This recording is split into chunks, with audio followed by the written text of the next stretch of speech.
హస్తినాపుర అందరాజు ధృతరాష్ట్రుడిని కాందహార్ దేశపు రాకుమారి గాంధారి వివాహం చేసుకోవాలనుకున్నప్పుడు గాంధారి మనసులో ఏముంది? పరమశివుణ్ణి ప్రసన్నం చేసుకోటానికి చేసిన తపస్సులో నలయాని మనసులో ఏముంది? రావణవధ అనంతరం రాముడు సీతను అంగీకరించే ముందు ప్రజలకు సీతాదేవి స్వచ్ఛతను నిరూపించాలని అగ్ని పరీక్షను కోరినప్పుడు సీతాదేవి మనసులో ఏముంది? సంపూర్ణ వస్త్రాలు ధరించి పొలం పనులకు వెళ్ళింది నంగేలి. రాజు అనుమతి లేకుండా వక్షోజాలను కప్పుతూ వస్త్రాలు ఎలా ధరిస్తావు? పన్ను కట్టాలని వసూలుదారు పట్టుపట్టినప్పుడు దురాచారంపై రగిలిపోతున్న నంగేలి మనసులో ఏముంది? దురందర్ సినిమాలో దేశం కోసం దాయాది దేశం వెళ్లిన హామ్జా అలీ మజారీని మొదటి చూపులోనే చూసి ప్రేమలో పడిన ఆ దేశపు రాజకీయ నాయకుడి కూతురు ఏలీనా ప్రేమికుడిని నమ్మి తన ఇంటికి వచ్చినప్పుడు ఆ రోజు రాత్రి ఆలస్యంగా ఇంటికి రావటం, మద్యం మత్తులో ఉన్న ప్రియుణ్ణి చూసి ఏం జరిగిందో అడగకుండానే యవతితో కలిసి తాగావని నిందించింది. నేను ఈ దేశానికి బాద్షా కావాలి, నేను ఎవరు ఏంటో అడగను అనుకుంటేనే ఇక్కడ ఉండు, లేదంటే తలుపులు తీసే ఉన్నాయని అతను చెప్పినప్పుడు కన్నీళ్లతో తలుపు దగ్గరికి వెళ్లి నిల్చున్నప్పుడు ఏలీనా మనసులో ఏముంది? ఇక కథ ప్రారంభం. మహబూబ్ నగర్ జిల్లా గద్వాల పరిసర ప్రాంతంలోని ఒక పల్లెటూరు అది. ఆ ఊర్లో ఒక కుటుంబ బాధ్యత వహించే భర్త మద్యానికి బానిసై కుటుంబ జీవన స్థితిని ప్రశ్నార్థకంగా మార్చేశాడు. తండ్రి యాదగిరి, తల్లి భార్గవి. వారికి 3 కూతుళ్ళు. పెద్ద కూతురు జాహ్నవి, 19 ఏళ్ళు తనకి.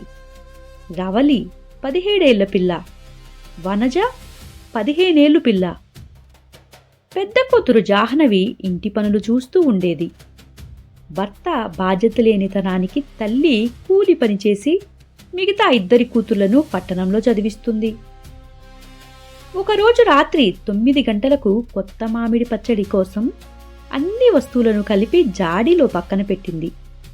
భార్గవి చేతులు పచ్చడి కలిపిన కారంతో ఎర్రగా మారాయి. కాని ఏడ్చి ఏడ్చి తన కళ్ళు కూడా ఎర్రగా మారాయి. ఎందుకు? పెళ్ళైన మొదటి సంవత్సరం యాదగిరి మద్యానికి విపరీతంగా బానిసైపోయాడు. కాలం గడుస్తున్నా అతనిలో మార్పు లేకుండా పోయింది. భార్య కూతురికి తేడా లేకుండా వ్యవహరిస్తూ ఉన్నాడు. ప్రతిరోజు మద్యం సేవించి వచ్చి కూతుర్ని తొడలపై కూర్చోపెట్టుకుని కసాయి తండ్రిలా ప్రవర్తించేవాడు. తల్లి కూలీ పనిచేసి సాకే బ్రతుకులో తండ్రి గురించి తల్లికి చెప్తే చెల్లెల చదువుకే ఆటంకం ఏర్పడుతుందని పెద్ద కూతురు జాహ్నవి మనసులో బాధను పెట్టుకుని కాలం గడిపేసింది. అదే రోజు సాయంత్రం 5 గంటలకు కూలీ పనిచేసి భార్గవి ఇంటికి రాగానే జాహ్నవి పెద్ద కూతురి కన్నీళ్లు భర్త ప్రవర్తిస్తున్న నీచపు చర్య ఆమె కంట కనిపించింది. కాని చూసి చూడనట్టుగా వ్యవహరించేసింది తను. కాస్త మత్తు దిగగానే యాదగిరి మద్యం తాగటానికి మళ్లీ బయటికెళ్ళిపోయాడు.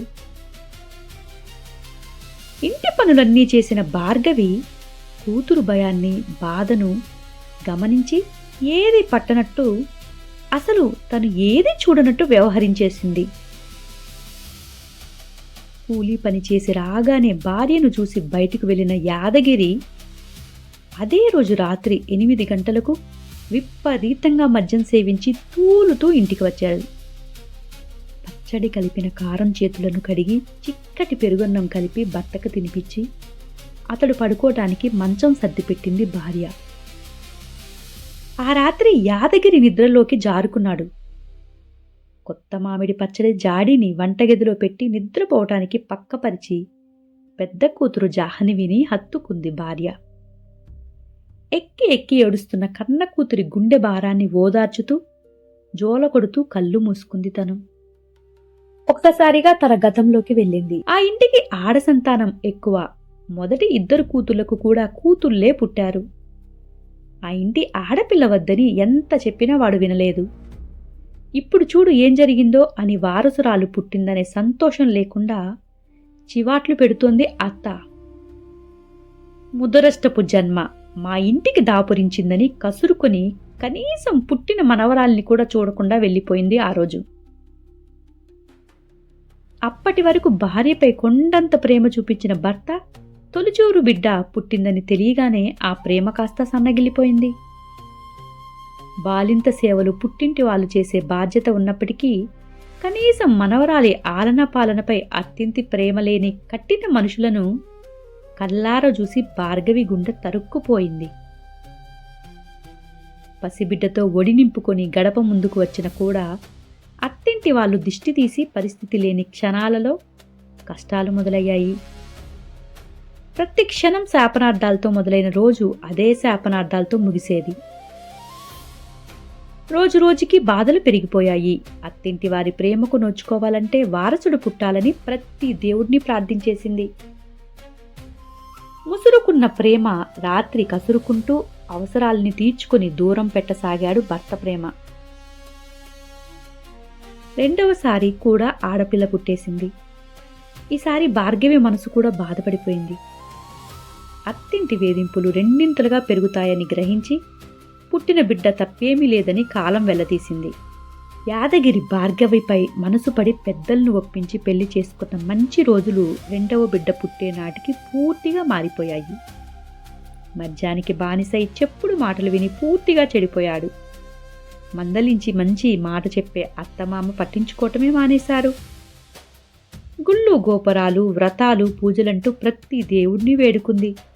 చివరికి మూడవసారి ఎలాగైనా సరే వారసుడు పుట్టాలి అని కావాలి అని పసరు మందు కూడా త్రాగించారు. ఏడాది కాలానికి మూడవసారి కూడా పండంటి ఆడబిడ్డ పుట్టింది. నోటి మాటలు వేధింపులు ఒంటిపై దెబ్బలుగా మారాయి. అయినా కూడా అన్ని కష్టాల్ని భరిస్తూ వస్తుంది. ముగ్గురు పిల్లలు నడిచే సమయానికి అత్తమామ అనారోగ్యం పాలైపోయారు. కొంతకాలం తర్వాత ఉదయాన్నే ఇంటి నుండి వెళ్లిన యాదగిరి చీకటి పడిన ఇంటికి తిరిగి రాలేదు. రెండవ బిడ్డ పుట్టిన నాటి నుండి విపరీతంగా మద్యానికి బానిసై కుటుంబాన్ని పట్టించుకోవటమే మానేశాడు. ప్రతిరోజు రాత్రి 8 కాకముందే ఇంటికి చేరుకునేవాడు. ఈరోజు ఇంకా రాలేదని ఆలోచన మొదలై భార్గవి మనసు ఎందుకో శంకిస్తుంది. అత్త తిడుతుందని తెలుసు. అయినా సరే ఆయన కోసం ఊర్లోకి వెళ్ళి వస్తాను, పిల్లలను చూసుకోవాలని చెప్పి బయటికి వెళ్ళిపోయింది. పెద్దగా కురుస్తున్న ఉరుములు మెరుపుల వర్షంలో తడుచుకుంటూ ఊర్లోని పంచాయతీ రచ్చబండ దగ్గరికి వెళ్ళింది. ఓ మూలన ఉండే టీ కొట్టు అప్పుడే మూసేస్తున్న శాంతమ్మ దగ్గరికెళ్ళి యాదగిరి ఇంటికి రాలేదు, నువ్వు చూసావా పెద్దమ్మా అని అడిగింది. సాయంత్రం వరకు అరుగు మీదే కూర్చున్నాడే, ఆ వీధి వైపు వెళ్లడం చూశానని చెప్పింది ఆవిడ. ఆ వీధి వైపు నోసులకు చెయ్యి పెట్టి చూసింది భార్గవి. ఆ వీధి వైపు నడుచుకుంటూ వెళ్ళింది.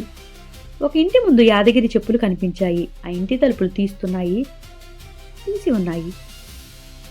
ఒక్కో మెట్టి ఎక్కి గడప దాటి లోపలికి అడుగుపెట్టి క్షణంలో కరింటిపోయింది. ఆకాశాన్ని చీల్చినట్టు ఊరిమిన మెరుపు వెలుగులో ఒక ఆడదానితో మంచంపై ఉన్నాడు యాదగిరి. ఆ దృశ్యాన్ని అలాగే చూసింది భార్గవి. ఉరుములతో వెలుగులో నల్లని నీడలా కనిపించిన భార్గవిని చూసిన యాదగిరి లేచి నిల్చుని మద్యం మత్తులో తూలిపోతున్నాడు. మాట కూడా మాట్లాడకుండా బయటికి వచ్చి ఇంటి వైపు నడుస్తుంది తను. ఇన్ని సంవత్సరాలు వారసుడి కోసం బాధపడినా, ఎంత బాధ పెట్టినా ఓర్చుకున్నా ఆమె మనసు చూడరాని దృశ్యాన్ని చూసి కన్నీళ్లు పెట్టడం మొదలుపెట్టేసింది. ఆ రోజు నుండి భర్త అనే విలువ లేదు, కానీ ముగ్గురు పిల్లలకి తండ్రి అనే బంధం కోసం కాలం వెళ్లదీస్తూ చదివిస్తుంది. కొద్ది కాలం తర్వాత అత్తమామ కూడా కాలం చేశారు. పెద్ద బిడ్డ మొదటి కార్యం కోసం నానా కష్టాలు పడి ఆ ఘట్టాన్ని అంగరంగ వైభవంగా జరిపించింది.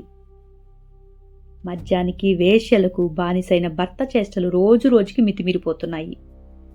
ఒకరోజు పెద్ద కూతురిపై చేయి చేసుకున్నాడు అతను. పుట్టిన నాటి నుండి నేటి వరకు బోరున ఏడ్చిన ఎత్తుకొని ఆడించేందుకు రాని చేతులు కొట్టడానికి ఎలా వచ్చాయని భర్తను నిలదీసింది. ఇంకొక్కసారి ఆడబిడ్డలపై చెయ్యి లేపితే నీ అంతు చూస్తానని తట్టుకోలేని కోపంతో వేలు చూపిస్తూ గట్టిగా అరిచి హెచ్చరించింది. గతాన్ని స్మరిస్తూ పెద్ద కూతుర్ని అలుముకొని జోల కొడుతూ మెలకువతో ఉన్న భార్గవి తెల్లవారుజామున నిద్రలోకి జారుకునే ముందు కళ్ళు మూసుకున్న క్షణంలో కూతురిని భర్త కొట్టిన సందర్భం పదే పదే గుర్తుకొచ్చి ఉలిక్కిపడి లేచింది. ఉదయం 6 గంటలకి యాదగిరి కాళ్ళ దగ్గర మంచం చివరన కూర్చుని ఏడుస్తూ ఉంది. ఇక నిద్రమత్తులో ఉన్న పెద్ద కూతురు తల్లి ఏడుపు విని మేలుకుంది. తల్లి ఏడ్చే దృశ్యాన్ని చూసి ఏం జరిగిందో అర్థం చేసేసుకుంది.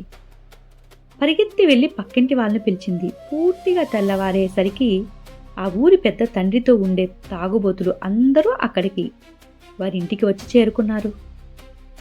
మద్యానికి బానిసై చనిపోయాడు, పోస్టు మార్టం చేసే అవసరం లేదని పెద్దలు కుటుంబ సభ్యుల నిర్ణయంతో దహన సంస్కారాలు పూర్తి చేయడానికి పనులు ప్రారంభించేశారు.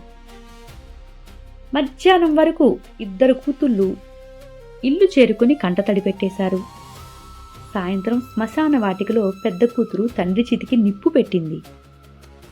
పెద్దలను ఎదిరించి ఒప్పించి యాదగిరిని పెళ్లి చేసుకున్న భార్గవి భర్త చితికి అంటుకున్న నిప్పును చూసి కళ్ళు చెమ్మగిలిన మనసులో ఏముంది? తన భర్త ధృతరాష్ట్రుడితో పాటు తాను కూడా లోకాన్ని చూడకూడదని గాంధారి కళ్ళకు గంతలు కట్టుకొని పతివ్రత ధర్మాన్ని పాటించింది. నలయాని పూర్వజన్మలో శివుణ్ణి ధర్మం, బలం, ధైర్యం, అందం, విజ్ఞానం కలిగిన భర్త కావాలని కోరుకుంది. అన్ని గుణాలు ఒకే వ్యక్తిలో ఉండలేవని 5 వేర్వేరు గుణాలున్న పాండవులను వివాహం చేసుకోమని వరమిచ్చేశాడు.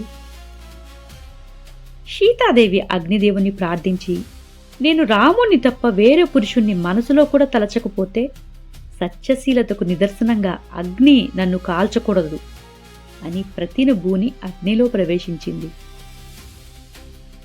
అయోధ్యకు వచ్చిన ప్రజల సందేహాలు తొలగకపోవటంతో రాముడు ఆమెను అడవికి పంపాడు.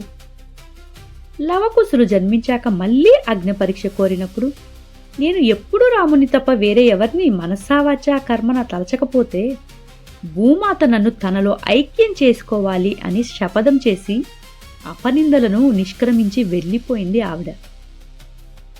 దురాచారంపై రగిలిపోయిన నంగేలి రాజాజ్ఞను ధిక్కరించి తన 2 వక్షజాలను కొడవలితో కోసేసుకుంది తప్ప పన్ను కట్టడానికి ఒప్పుకోలేదు. పన్నుకు బదులుగా తన ప్రాణాల్ని కోల్పోయింది.